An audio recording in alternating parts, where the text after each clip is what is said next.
Good afternoon, my name is Olga Tamanova, and I want to thank everybody who joins us in Ukraine Media Center Ukraine Forum. Today is day 569 of the full-scale invasion of our homeland by the occupiers. It's year 10 of the war, and now we will be talking about the situation in the south of our country. Joining us online is Natalia, Humeniuk, the head of the United Coordinating Press Center of the Security and Defense Forces of the south of Ukraine. Good afternoon, Miss Natalia. Good afternoon. Glory to Ukraine. Glory to the heroes. Miss Natalia, I would like to ask you about the situation in the south of our country. What is it like? What's going on with the enemy over there?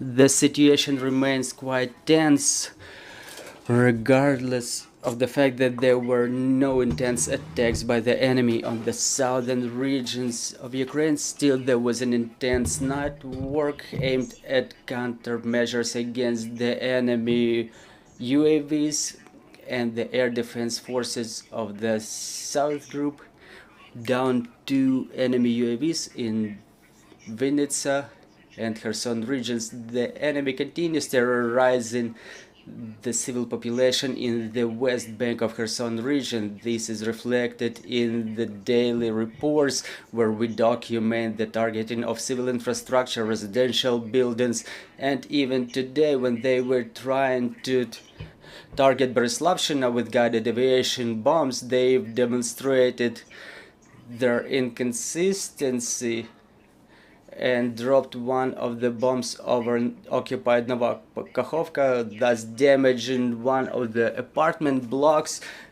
which resulted in casualties among civil population. And at the same time, the occupiers tried to promote the narrative that it was the result of the activity of the armed forces of Ukraine, but everything is documented.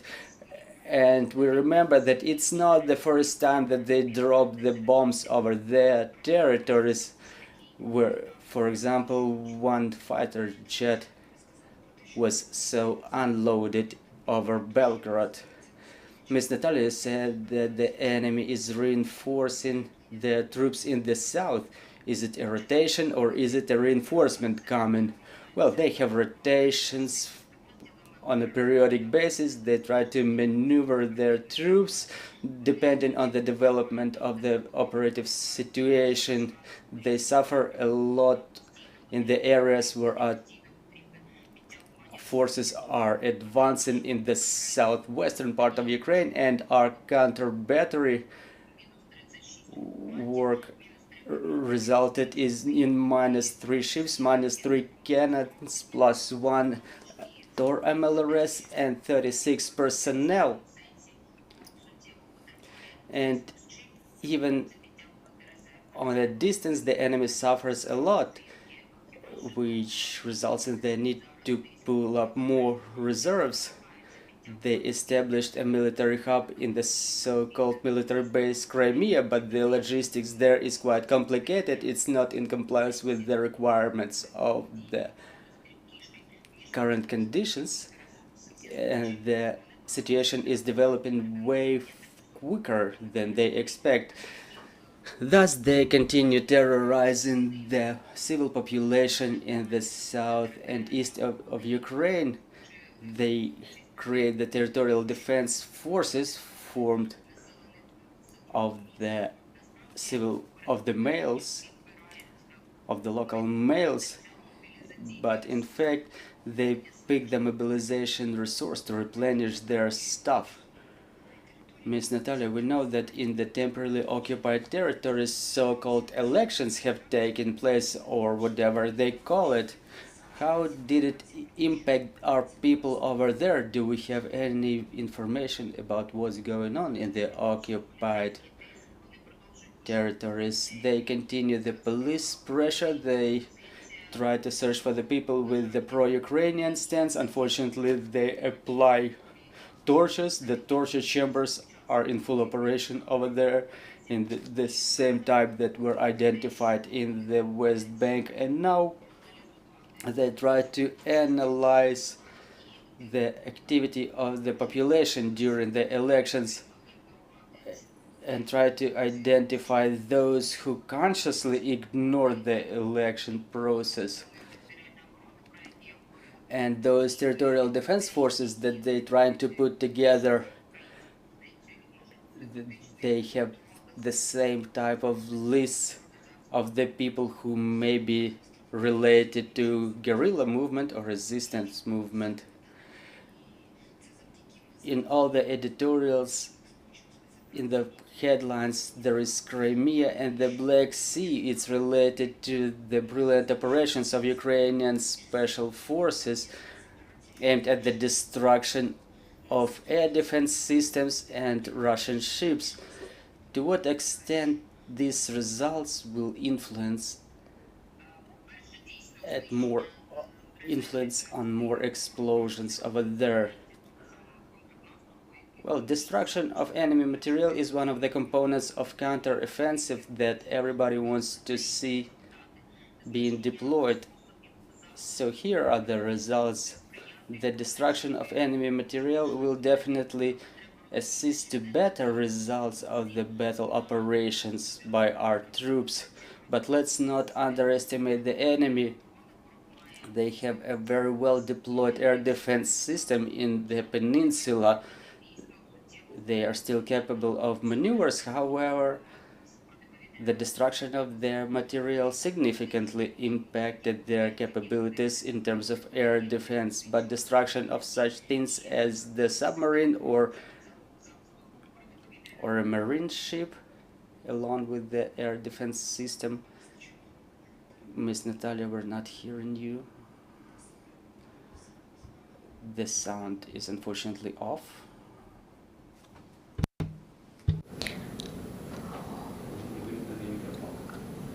Pani Natalia. Miss Natalia, where we haven't been hearing you.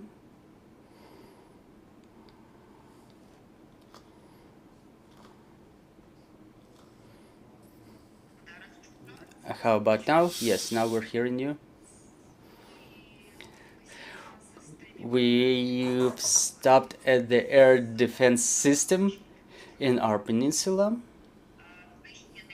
So the destruction of such big objects, apart from the physical destruction of the enemy material, is a powerful moral slap on the enemy who tried to demonstrate themselves as the enemy incapable of destruction, and now they suffer very significant losses.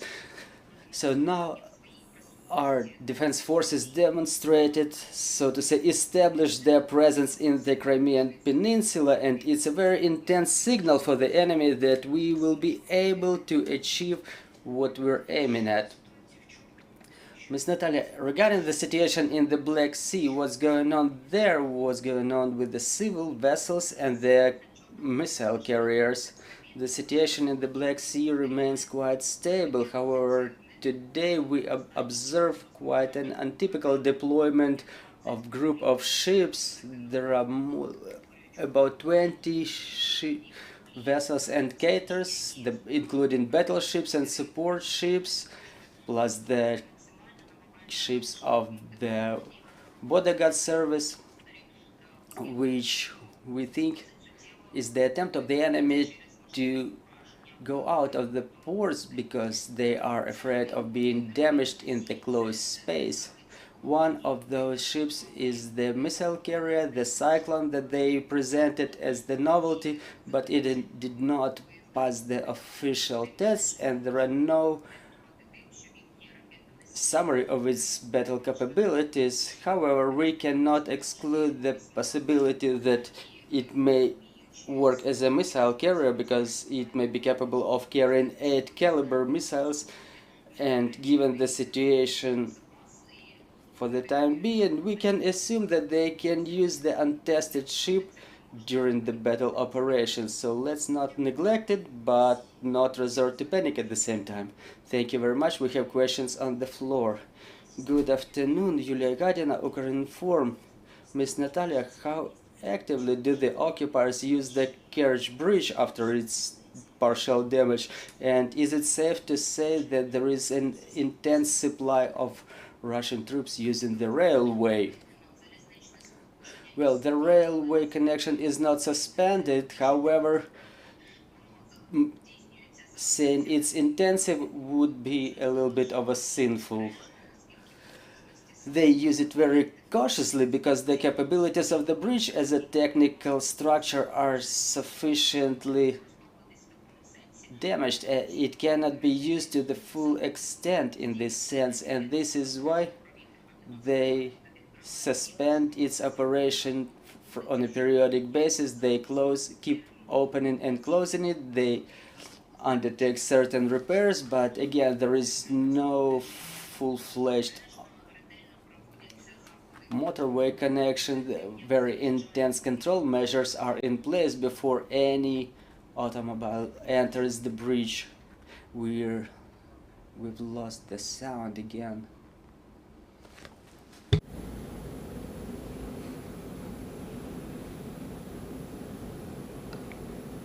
Один, два. 1, 2. Miss Natalia, are you hearing us? Yes, I'm hearing you. Well, we're hearing you too.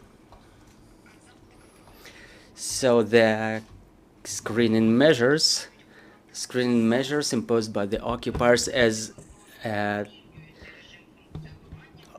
automobile enters the bridge. Yeah, such control measures, they slow down the operation of the bridge and thus rendering it incompliant with the requirements imposed by the necessity of the replenishment of the resources. Thus, they are forced to use the alternative measures such as ferry, and also they try to carry the cargo with the battleships, but there is a period of storms in the sea, and very rarely there is a weather that assists to such transportation. Thus, we can summarize that the logistics of the enemy is slowed down. It does not correspond with the requirements of battle operations, and they have significant complications in their battle operations. Ms. Natalia, is it safe to say that the main logistic way goes now through our Mariupol and Melitopol, or is it incorrect? Well, obviously they try to use the landways to the most extent possible through Armyansk, and of course they try to go through the mainland, but that way is complicated too because guerrilla and resistance movement keep operating together with our fire control. Ms. Natalia, thank you very much for joining our broadcast. I'm reminding you, dear colleagues, joining us was Natalia Humeniuk, head of the United Coordinating Press Center of Security and Defense Forces of the South of Ukraine. And our next briefing will be at 1 o'clock. We will summarize the meeting between Putin and Kim Jong-un.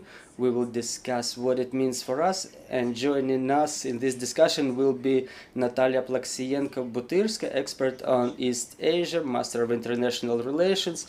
So stay tuned, let's work together for our victory. Let's thank our security and defense forces, and glory to Ukraine.